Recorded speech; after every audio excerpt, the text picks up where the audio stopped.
QR code घोटाले बढ़ रहे हैं। स्कैमर्स लोगों को व्यक्तिगत जानकारी का खुलासा करने के लिए धोखा दे रहे हैं। ईमेल के माध्यम से क्यूआर कोड्स भेजकर या उन्हें दुकानों में चिपकाकर स्कैमर्स उपयोगकर्ताओं को कोड स्कैन करने का लालच देते हैं, जिससे वे नकली वेबसाइटों पर पहुंच जाते हैं। इसलिए अविश्वसनीय स्रोतों से क्यूआर कोड स्कैन करने से बचें। तेलंगाना कांग्रेस ने कर्नाटक में भाजपा बीआरएस विवाह की तुलना भाजपा जेडीएस गठबंधन से करने के लिए शादी के कार्ड तैयार किए। कांग्रेस के वोटों को विभाजित करने के भाजपा के इरादे को उजागर करने के उद्देश्य से वे गठबंधन बनाने से पहले विधानसभा चुनाव में अलग अलग चुनाव लड़ेंगे। कार्ड को सभी 119 विधानसभा क्षेत्रों तक में बांटा गया। सरकार ने अनुचित व्यापार प्रथाओं पर शिकंजा कसने के उद्देश्य से ई कॉमर्स कंपनियों के डार्क पैटर्न पर मसौदा दिशा निर्देश जारी किए। ग्राहकों को गलत तरीके से प्रभावित करने के लिए डार्क पैटर्न का इस्तेमाल करने वाली कंपनियों को 10 लाख रुपए तक के जुर्माने का सामना करना पड़ेगा। डार्क पैटर्न में झूठी आपात स्थिति बनाना और जानकारी छिपाना शामिल है। केंद्र सरकार के कर्मचारियों को अच्छी खबर मिली है, क्योंकि हाल ही में डीए वृद्धि के बाद एचआरएफ में 3% की वृद्धि होने वाली है। एचआरएफ संशोधन महंगाई भत्ते के आधार पर होगा, जिसमें डीए 50% को पार करने पर अधिकतम दर बढ़कर 30% हो जाएगी। अगला संशोधन 2024 की शुरुआत होने की उम्मीद है।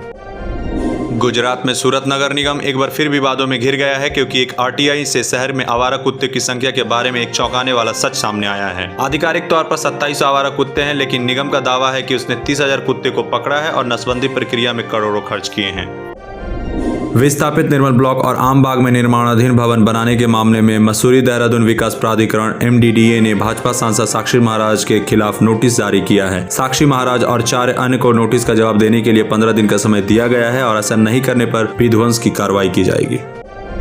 प्लास्टिक कचरे को कम करने के लिए एम्स दिल्ली पानी की आपूर्ति के लिए कांच की बोतलें पेश करेगा। अस्पताल के केंद्रीय कैफेटेरिया में बॉटलिंग सुविधा प्रति माह लगभग 15,000 बोतलों का प्रसंस्करण करेगी। इस कदम को पर्यावरण के अनुकूल विकल्प की दिशा में एक कदम के रूप में देखा जा रहा है। सरकार यह अभियान अभूतपूर्व है।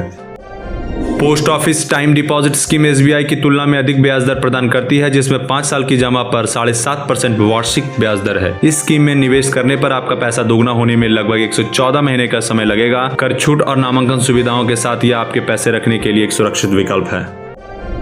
कतर में नौसेना के पूर्व 8 जवानों को कोर्ट ने गुरुवार को जासूसी के मामले में फांसी की सजा सुनाई। इसको लेकर भारतीय विदेश मंत्रालय ने बयान जारी कर कहा कि मौत की सजा के फैसले से हम हैरान हैं और विस्तृत फैसले की कॉपी का हम इंतजार कर रहे हैं। 8 भारतीयों को पिछले साल गिरफ्तार किया गया था। श्रीलंका ने इंग्लैंड को 8 विकेट से हरा दिया है। श्रीलंका ने 157 रन का लक्ष्य 25.4 ओवर में 2 विकेट खोकर ही हासिल कर लिया। श्रीलंका की ओर से निशंका ने नाबाद 77 और सदीरा ने नाबाद 6 रन की पारी खेली। लेहिरू ने 3 विकेट लेकर इंग्लैंड की पारी को 33.2 ओवर में 156 रन पर समेट दिया। अगर आपको हमारी खबरें पसंद आई है तो कृपया हमें सब्सक्राइब करें और घंटी का बटन दबाएं, ताकि आप हमारी सभी नवीनतम वीडियो से ना चूकें। धन्यवाद।